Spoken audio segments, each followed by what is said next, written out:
Assalamualaikum warahmatullahi wabarakatuh. Waalaikumsalam warahmatullahi wabarakatuh. Saya Alfiatun dari Paguyuban Muslimah NTB, Ustaz.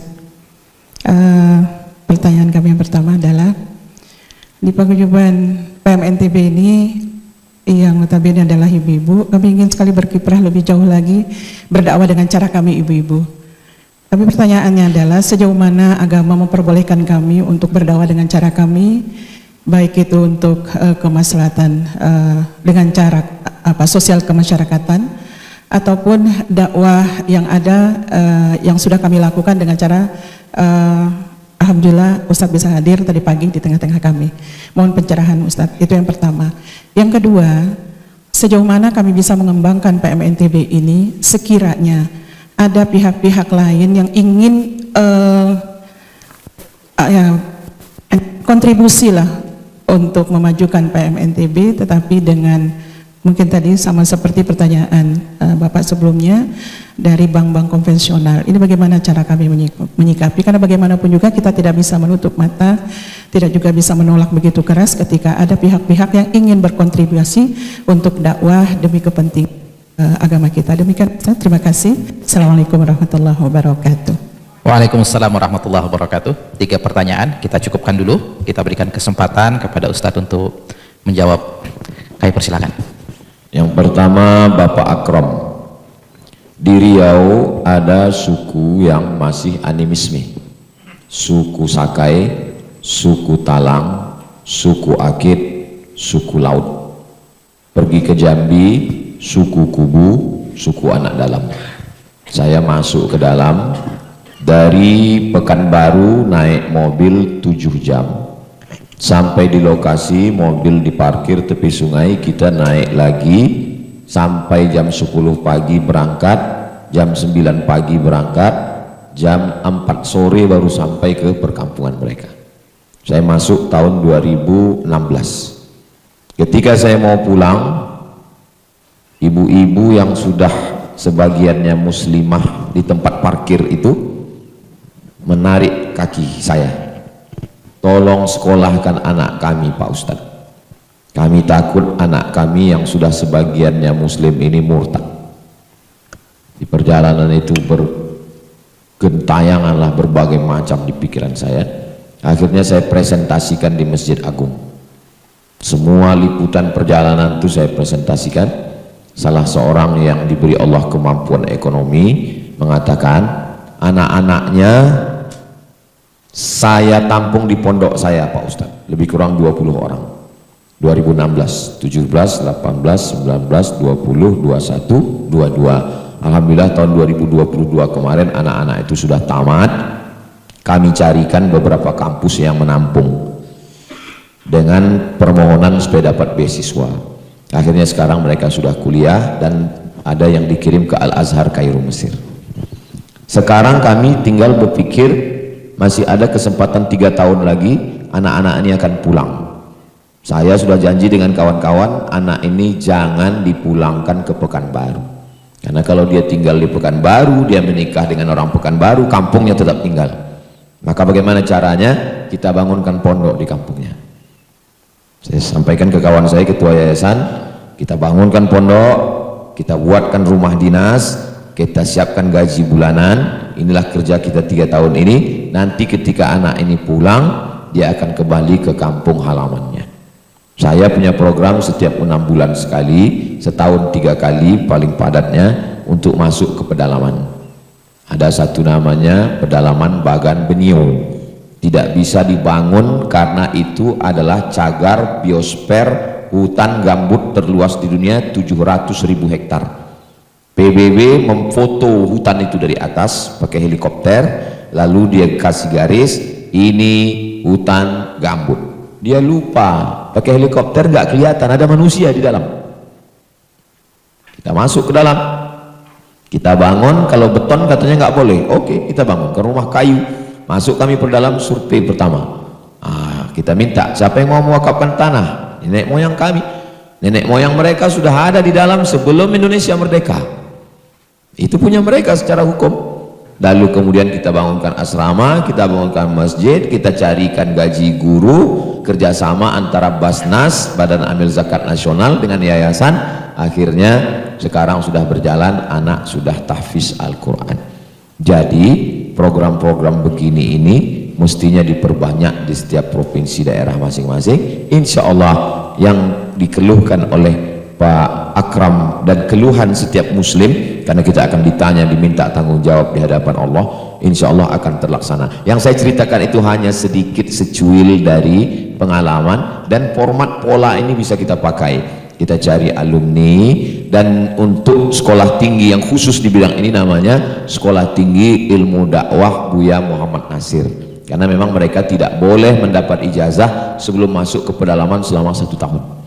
Jadi masuk ke dalam setahun baru mereka boleh dapat ijazah, dan itu mahasiswanya bergulir terus. Inilah diantara yang menemani kami berdakwah di pedalaman. Kalau untuk Papua ada Ustadz Fadlan Garamatan, untuk di beberapa daerah ada saudara-saudara kita yang luar biasa. Kita support, kita doakan mudah-mudahan program ini berkembang, termasuk juga yang 3 waktu tadi.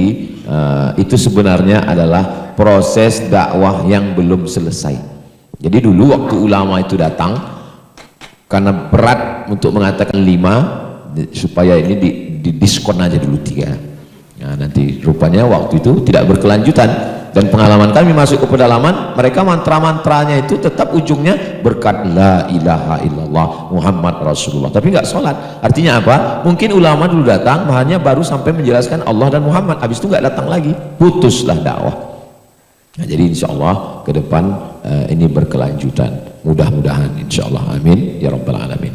Terkait tentang riba, kalau sudah sempat berhubungan 20%, 50%, kalau ada yang bisa ditutupi, buka lubang tutup lubang, kalau aset ini dijual menutupi ini, dibom, selesai, putus hubungan dengan konvensional, alhamdulillah. Tapi kalau tidak bisa, Bapak, saya sedang berhubungan Pak Ustadz, berapa persen lagi? 50%. Kalau di bom ini ada ngebom, ada Pak Ustadz, tapi satu-satunya bom atom meledak semua. Apa boleh buat? Ad-darurat tubihul mahzurat.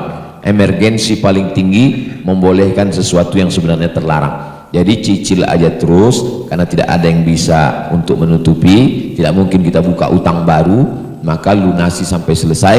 Untuk berikutnya jangan lagi berhubungan dengan konvensional.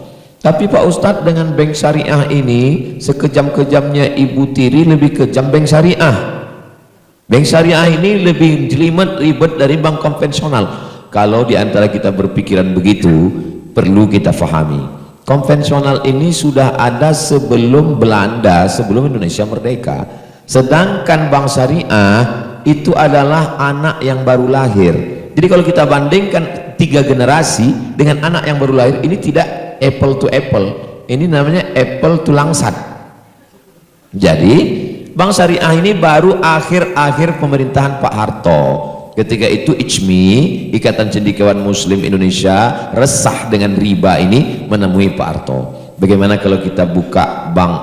Nggak boleh bawa Islam waktu itu, karena mereka nggak suka. Maka dibuatlah bank muamalat. Pak Harto nggak bisa bank muamalat, bank mualamat kata dia, bank muamalat. Tidak ada di dunia ini yang memakai nama bank syariah. Kalau di Malaysia namanya Islamic Bank, di Arab namanya Islamic Bank. Kenapa tidak pakai Islamic? Karena zaman itu nggak boleh bawa-bawa Islam. Ulama kita cerdas, nggak boleh bawa Islam, ya nggak apa-apa, kita pakai syariah. Bank Islam nggak boleh, kalau bank syariah boleh, ya nggak apa-apa, isinya tetap bank Islam. Sama seperti di beberapa daerah minoritas, kita mau minta izin buka masjid, nggak boleh. Kalau musola, boleh. Ya udah musola aja, tapi ada sholat Jumatnya. Masjid juga itu. Nah, jadi memang mereka bersiasat itu. Jadi ini baru. Jadi kalau kita beralih ke bank syariah, kita membantu menumbuhkan bank syariah yang memang baru balita, baru merangkak ini. Kita berkontribusi. Maka selalu saya mengatakan ini bank syariah menuju syariah, belum syariah full, tapi kita ikut dalam perjuangannya. Kita memang bangsa terbesar Muslim dunia, jamaah haji terbanyak, jamaah umrah terbanyak, tapi jangan lupa untuk Islamic Bank kita baru 7%, dan di antara 7% itu seluruh dari Aceh sampai ke Papua yang pertama berhasil BPD, Bank Pembangunan Daerah, yang berhasil merubah menjadi syariah 100% NTB. Di mana-mana saya ngomong kalau udah cerita bank syariah selalu saya bawa. Yang pertama berhasil merubah NTB, yang kedua berhasil merubah Bank Aceh, yang ketiga berhasil Bank Riau, Kepri Syariah Riau. Riau pun baru belum sampai setahun. Beberapa jamaah yang sudah ngaji datang mengadu, kami mau resign Pak Ustadz. Ustadz di mana-mana berita riba, kami mau resign, kami makan haram terus. Kalau kalian resign dari bank ini, terus siapa yang duduk di sini? Terus gimana Pak Ustadz? Kalian tetap di sini sementara ini berubah menjadi syariah. Kenapa ini belum juga berubah jadi syariah? Ini karena OJK Pak Ustadz. Oke, kita kumpul nanti kita bicara, jumpa sama Pak OJK. Kebetulan ada Pak OJK. Pak OJK, ini jamaah ini mereka ini mau resign. Tapi saya tahan, jangan dulu resign. Karena dosanya insya Allah akan ditanggung Pak OJK. Waktu itu, sekarang sudah berubah. Alhamdulillah. Artinya apa? Bagi masyarakat NTB, mungkin Bank NTB Syariah ini yang sesuatu yang biasa-biasa saja, tapi bagi kami di Sumatera sana, bagi saya dai, NTB, Bank Syariah NTB adalah sesuatu yang kami bangga-banggakan kemana-mana. Jadi intinya beralihlah segera ke Bank Syariah NTB. Kita sedang berjuang. Yang namanya berjuang itu tidak mudah. Pak Ustadz, bagaimana kalau kita tetap berkecimpung dalam riba ini? Fa'dzanu biharbim minallahi wa rasuli. Kalau kamu tetap berkecimpung dengan riba, berarti kamu ngajak perang dengan Allah dan Rasul. Ngajak perang dengan Israel aja ngeri, ini ngajak perang dengan Allah. Itu kenapa teman saya, kawan saya yang dengan riba tetap eksis, tetap maju, tetap lancar rezekinya? Bedakan antara rahmat dengan istidraj. Rezeki makin banyak, kesempatan makin melimpah, kemudian kemudahan luar biasa. Tapi kalau itu menjauhkan kita dari agama Allah, itu bukan rezeki namanya, itu istidraj. Istidraj artinya azab yang tertunda. Mudah-mudahan kita diselamatkan dari istidraj ini insyaallah. Berikutnya adalah dari Ibu Paguyuban Muslimah NTB. Kami sebagai perempuan ini dakwahnya bagaimana Pak Ustadz? Ada orang yang tidak pernah ceramah, nggak pernah tabligh akbar, nggak pernah ngomong, dianggap dia tidak berdakwah, padahal dia sudah berdakwah. Karena kita memahami dakwah itu ceramah, padahal ceramah itu bagian dari dakwah, bukan dakwah. Bupati, gubernur, nggak perlu ceramah, nggak perlu khutbah. Jadi bagaimana caranya? Cukup dengan tanda tangannya. Peraturan daerah, anak SD nggak boleh lanjut SMP sebelum punya ijazah bebas buta huruf Al-Quran. Itu, jadi dia nggak perlu ceramah. Jadi bagaimana dengan ibu-ibu? Saya ini mau berdakwah Pak Ustadz. Ya kalau mau berdakwah, buat program keumatan, buat program kesehatan, buat program kolaborasi dengan dinas kesehatan, operasi bibir sumbing, khitan gratis, dakwah pedalaman, tanpa harus ceramah dan khutbah. Tapi kami kan mau ceramah juga Pak Ustadz. Ada namanya Ibu Ustazah Irene Handono, seorang biarawati yang masuk Islam, diundang ke Riau. Kebetulan di kabupaten yang paling militan, dia tidak boleh ceramah di depan laki-laki. Ketua panitia ngadu ke saya, Ustadz, ini sudah kami undang dari Jakarta, dia akan datang. Sementara tokoh-tokoh agama di tempat kita melarang perempuan ceramah depan laki-laki. Saya tanya, di mana mejanya kalian buat? Ini sop perempuan Pak Ustadz, terus sop laki-laki. Ibu itu di mana? Ustazah di depan. Ya jelas orang marah. Terus di mana? Alih mejanya ke perbatasan ini. Ini laki-laki, ini perempuan. Ah, buat mejanya di sini. Sehingga yang laki-laki yang sungkan melihat perempuan, ya dia ngelihat lantai. Lagi yang perempuan, dia dekat ke perempuan. Ah, nanti tawarkan ini. Ah, tawarkanlah ke tokoh-tokoh agama, tokoh masyarakat. Gimana kalau kita tetap undang Ibu Hajah Irene Handono, tapi lokasinya, posisi beliau, ini perempuan, ini laki-laki, ah, beliau di sini. Semua pada setuju. Itu sebenarnya teknisnya, komunikasinya aja. Jadi kalau memang ada di antara ibu yang memang dia mesti menjelaskan, mesti ngomong, maka jangan berdiri di depan laki-laki, berdiri di tempat perempuan. Lalu kemudian tentang masalah dakwah, bagus sekali Paguyuban Muslimah NTB. Ternyata tadi yang hadir itu penuh masjid, itu belum NTB, baru Mataram, baru Lombok saja. Bayangkan kalau 10 kabupaten kota berkumpul, itu bisa meledak itu masjid. Jadi kalau belum bisa berkumpul, buat grup WhatsApp-nya. Grup WhatsApp Paguyuban Muslimah NTB, sehingga dagangnya, kulinernya, UMKM-nya bergulir. Kenapa? Karena kita tidak hanya mau bicara tentang sholat, puasa, zikir, maulid, Isra Mi'raj, halal bihalal, tapi juga ada di sana masalah membangkitkan ekonomi keumatan. Mudah-mudahan Paguyuban Muslimah NTB terus berkembang dan sukses insyaallah. Yang memegang kunci Palestina itu ketika zaman Umar bin Khattab mau menyerahkan Palestina ke Umar bin Khattab.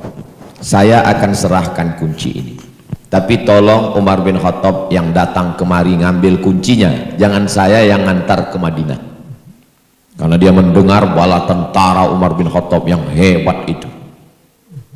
Lalu dia pun menunggu di Palestina sambil megang kunci, karena Palestina itu dikelilingi oleh pagar, ada kunci gerbangnya. Yang datang itu Umar bin Khattab berdua dengan pembantunya, naik seekor binatang tunggangan dari Madinah ke Palestina. Mereka ganti-gantian, kadang-kadang pembantunya di bawah, Umar di atas, kadang-kadang Umar di atas, pembantunya di bawah. Pas mau sampai pintu Masjidil Aqsa Palestina, kebetulan lagi giliran Umar di bawah, pembantunya di atas. Umar yang bawah. Sampai di pintu, yang megang kunci ini nanya, yang Umar yang mana? Umar yang bawah, yang di atas ini siapa? Ini pembantunya. Jadi ketika itu pasukan umat Islam itu disegani bukan karena arak-arakannya, tapi karena kekuatan bala tentaranya dan kerendahan hati pemimpinnya.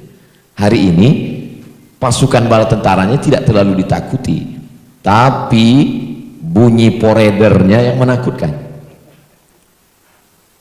Begitulah Palestina direbut, tidak dengan pertumpahan darah, tapi dengan kedatangan Umar bin Khattab yang hanya 2 orang. Mereka ketakutan karena mendengar bala tentaranya yang luar biasa. Ada seorang perempuan yang tersakiti, cukup dia berteriak, "Wa Umarah, wahai Umar." Apa kata Umar bin Khattab? Susun pasukan dari Madinah ke tempat dia teraniaya, nggak usah ada apa-apa, kalian baris aja dari sini ke tempat dia teraniaya. Jadi orang akan segan kalau kita kuat. Kenapa sekarang Palestina tidak dapat direbut? Ya karena kita tidak punya kekuatan. Kalau kita punya kekuatan, jadi sebenarnya hikmahnya adalah supaya umat Islam ini, memang zaman kita ditakdirkan Allah, kita hidup di zaman sedang babak belurnya. Jadi kalau ada di antara kita berpikir, Ustadz, kenapa saya tidak ditakdirkan hidup di zaman Nabi, di zaman Umar? Kita jangan salahkan takdir, karena andai kita hidup di zaman Nabi juga belum tentu ikut Nabi, boleh jadi kita ikut Abu Lahab. Jadi kita syukuri aja nikmat ini hari ini, memang sudah takdir Allah kita hidup sekarang, tapi kita bangkitkan semangat. Oke, lalu kemudian setelah Umar bin Khattab, hari berganti, musim berubah, Islam lemah lagi. Lalu kemudian Palestina diambil lagi. Siapa yang merebutnya? Ketika itu raja dari panglima perang dari Inggris bernama Richard the Lion Heart. Richard the Lion, lion singa, bukan maskapai penerbangan. Heart, hati.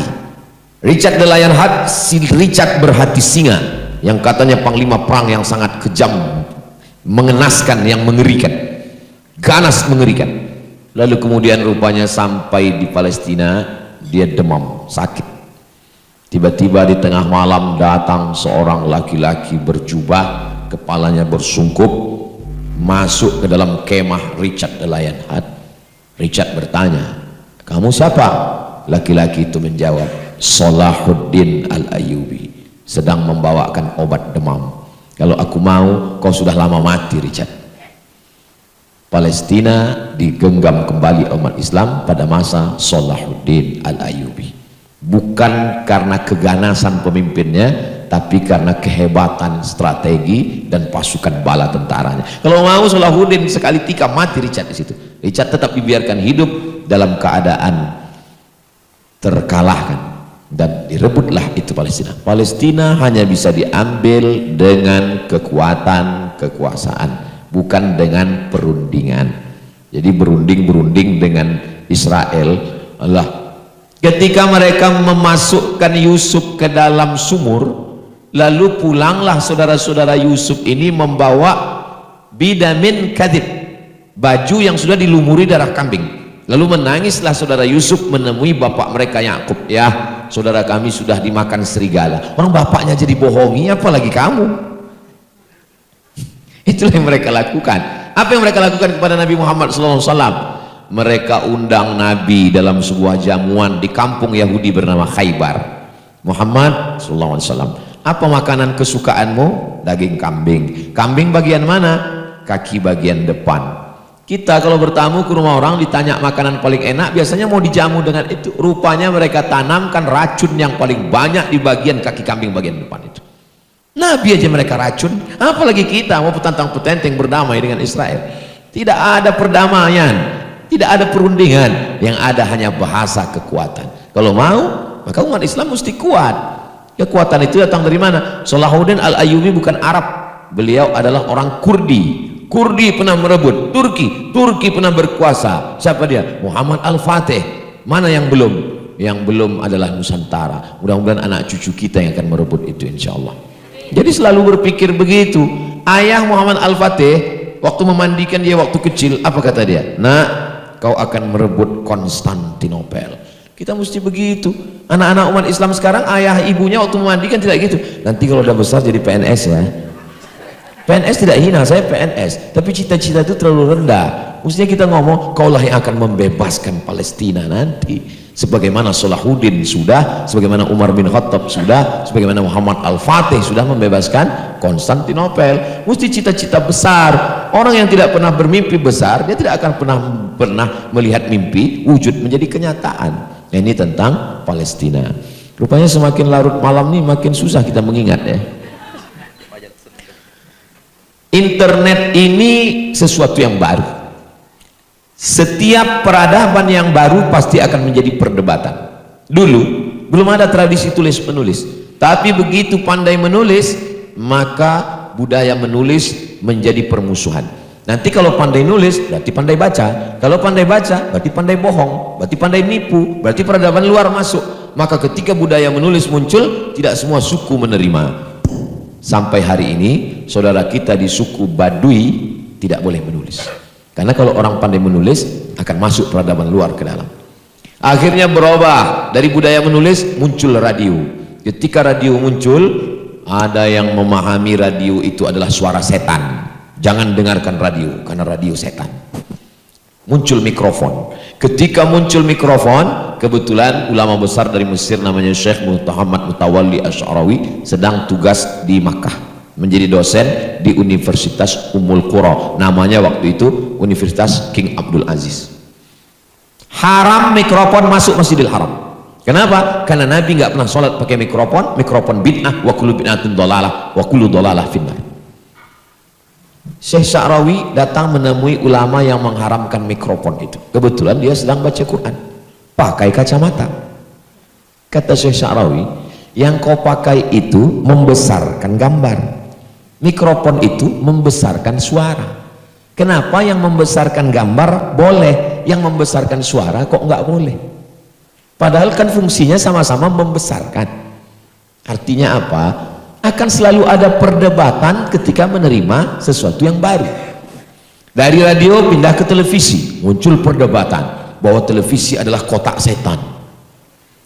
Tapi ujung-ujungnya apa yang terjadi? Orang berdakwah melalui televisi. Dari televisi, kemajuan teknologi pesat. Belum selesai perdebatan masalah Facebook, sudah muncul Instagram. Belum selesai Instagram, sudah muncul TikTok. Belum selesai TikTok, sudah muncul Telegram. Sehingga perdebatan itu semakin. Bagaimana kita menyikapi ini? Sikapilah dia sebagai alat, bahwa semua ini adalah alat. Tulisan adalah alat, radio adalah alat, mikrofon adalah alat, TV adalah alat. Maka jangan mau alat itu yang memperalat kita, tapi kitalah yang menggunakan alat itu, karena dia adalah produk kita. Kenapa dia menjadi AI yang lalu kemudian membunuh kita? Karena ada kekhawatiran ini akan muncul otak kecerdasan buatan yang lebih cerdas dari kita dan akan menyerang kita. Sudah keluar film-filmnya. Artinya apa? Ada ketakutan dengan teknologi.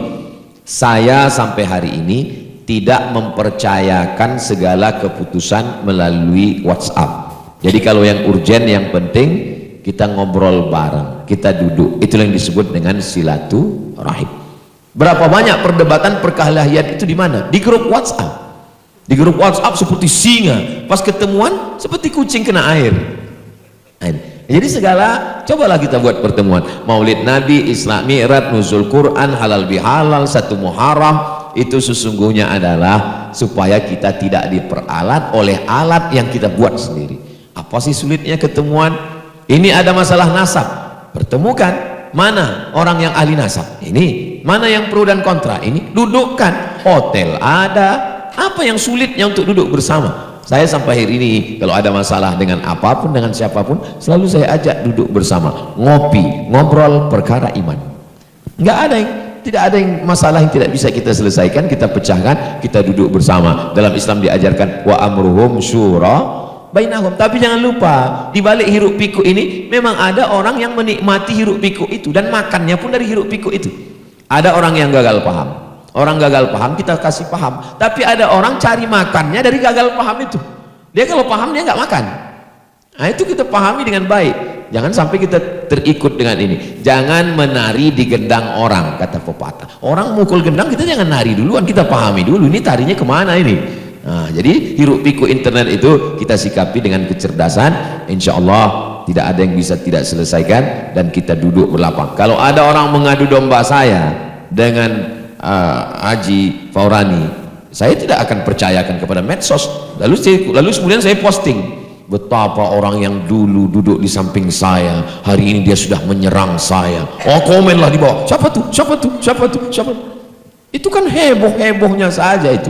Bagi sebagian orang bad news good news, bagi sebagian orang berita buruk itu berita baik bagi dia. Kenapa? Karena memang dia tukang jual berita. Nah, jadi kita mesti cerdas. Kalau terjadi seperti itu ke saya dengan Haji Faurani, saya tidak akan jual di medsos. Saya akan terbang ke Ambon, Saya akan terbang ke Lombok, saya akan temui Haji Faurani, saya akan ngomong langsung, mau dibawa kemana hubungan kita? Kenapa kita mesti heboh di medsos? Nah, ini tentang masalah hiruk pikuk yang ada di internet. Kemudian tentang hukum musik. Bukunya saya beli ketika saya di Mesir tahun 2000, artinya sudah 1/4 abad yang lalu.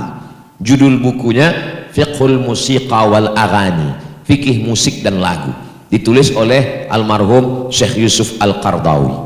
Artinya masalah ini bukan barang baru, barang lama yang dipoles menjadi baru untuk menghebohkan kita. Dengan hebohnya kita membahas ini, kita tidak sadar rupanya batu bara kita, emas kita, minyak kita sedang dikuasai orang lain. Coba kalau itu diserahkan ke Kadin. Lagu, maka lagu ini adalah masalah ijtihad. Apa ada ayat Al-Quran yang melarang tentang musik? Nggak ada. Ada nih Pak Ustadz, ini ayatnya. Minan nasi may yashri lahwal hadis. Lahwal hadis itu kan artinya musik. Itu ijtihad dari Imam Mujahid, bukan ayat Al-Quran. Ayat Al-Quran bercerita lahwa, permainan, hadis cerita, permainan cerita, bukan musik. Musik itu salah satu interpretasi penafsiran. Tapi ada ayatnya al-ma'azif, Allah mengharamkan ma'azif. Ayat itu sanadnya putus, maka dia termasuk dalam hadis mu'allaqat fi Sahihil Bukhari. Dia tidak bisa dijadikan sebagai hujjah hukum. Kalau tidak ada dalam Quran, tidak ada dalam hadis, maka kembali kepada ijtihad ulama. Kata Syekh Yusuf Al-Qardawi, kesimpulannya al-ghina mithlul kalam. Lagu, musik sama seperti kalam. Kalau dia baik, dia baik. Kalau tidak baik, dia haram. Musik yang mengingatkan kita kepada Nabi, ya baik, apa salahnya? Maulaya salli wa sallim daiman abada, apa salahnya? Baik. Tapi ketika musik itu mengajak kepada perbuatan haram, cinta satu malam, selimut tetangga, pulang-pulang berbadan dua, itu kan haram, itu perbuatan maksiat semua itu. Jadi ketika musik itu mengingatkan kepada Allah, yang haram itu adalah substansi maknanya, bukan alatnya, bukan bunyinya, bukan suaranya, tapi ke arah mana dia ditujukan. Karena dulu musik-musik haram itu untuk melalaikan, diiringi dengan joget tarian, diiringi dengan mabuk, diiringi dengan zina. Tapi ketika dia mengingatkan kepada Allah, mengingatkan kepada jihad, Khaybar, Khaybar ya Yahud, Jaish Muhammad saufa ya'ud. Ingatlah peristiwa Khaybar wahai Yahudi, tentara Muhammad akan datang kembali. Membangkitkan semangat. Maka kata Syekh Yusuf Qaradawi, kalau dia baik maka baik, kalau tidak baik maka hukumnya haram. Tentang masalah majalah sunnah, ini majalah salafi wahabi. Mereka meyakini dunia ini datar. Jadi dunia ini datar, di atas dunia ini langit, langit 1, langit 2, langit 3, langit 7, lalu Tuhan duduk di atas. Tuhan duduk di atas. Maka kita akidahnya Imam Abul Hasan Al-Asy'ari tidak boleh meyakini Tuhan bertempat. Allah itu sudah ada sebelum tempat itu ada. Ketika Allah menciptakan tempat, Allah tidak berpindah tempat. Kalau Allah berpindah tempat, batallah dia, bertentangan dengan sifat mukhalafatuhu lil. Akidah Asy'ari sudah menyusun 20 sifat itu untuk. Kenapa disusun 20 sifat 20 itu? Sifat 20 itu bukan batasan 20 sifat Allah. Sifat 20 itu adalah disusun untuk mengeliminasi jumlah Tuhan yang semakin banyak. Setelah dihitung sekarang lembaga survei, Tuhan sekarang dihitung dengan Tuhan-Tuhan yang baru New Edition, Tuhan sekarang jumlahnya 4.000 Tuhan.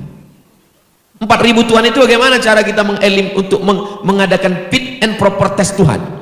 Melalui sifat 20. Dengan adanya sifat 20 itu terbantahkanlah 4.999 Tuhan. Wujud, qidam, baqa, mukhalafatul hawadisi, qiyamu binafsi, wahdaniyah, qudrat, iradat, ilmun, hayat, sama, basar, kalam. Tinggal satu, la ilaha illallah Muhammadur Rasulullah. Kami di Al-Azhar bersama Habib Dr. Habib Zaki Abdullah diajarkan manhajuna manhajul bayan. Metode yang diajarkan Azhar itu adalah bayan, penjelasan. Ini dalilnya, ini hukumnya, ini. Kita tidak pernah memaksakan doktrin. Kita selalu diajarkan menurut mazhab Hanafi, menurut mazhab Maliki, menurut mazhab Syafi'i, menurut mazhab Hambali. Jadi kalau Bapak Ibu mendengar tausiah penjelasan Ustaz Somad, kenapa Ustaz Somad jelaskan semua mazhab ini? Karena memang begitu dulu kami diajarkan di Azhar. Bukan menetapkan satu lalu memaksakan orang, siapa yang tidak ikut ini kafir, murtad, fasik. Qul hatu burhanakum in kuntum shadiqin. Ilmu pengetahuan yang sekarang itu membantu kita untuk beriman. Menurut ilmu pengetahuan sepakat dunia ini bahwa bumi ini bulat, bumi ini berkeliling mengelilingi matahari. Di sana ada Neptunus, Merkurius, Pluto, Mars, semuanya. La syamsu yanbaghi laha an tudrikal qamar walal lailu sabiqun nahar wa kullum fi falakin yasbahun. Matahari tidak mungkin mendahului bulan, bulan tidak mungkin menabrak matahari, semua berjalan di garis edarnya masing-masing. Apakah matahari itu bergerak? Ya. Wasyamsu tajri li mustaqarril laha. Matahari bergerak kencang di garis di tempatnya. Li mustaqar, mustaqar tempat menetap. Matahari tidak berputar, matahari berputar di tempatnya sendiri. Zalika taqdirul azizil alim. Kenapa umat Islam bingung padahal sudah dijawab dalam surat Yasin? Karena umat Islam baca Yasin bukan untuk memahami isinya, tapi untuk ngusir hantu di rumah baru. Padahal itu sudah dipaham. Nah, jadi kita cobalah kembali bagi baca Yasin, memahami tafsir surat Yasin. Apalagi itu Ustaz? Habis ya. Wallahu a'lam.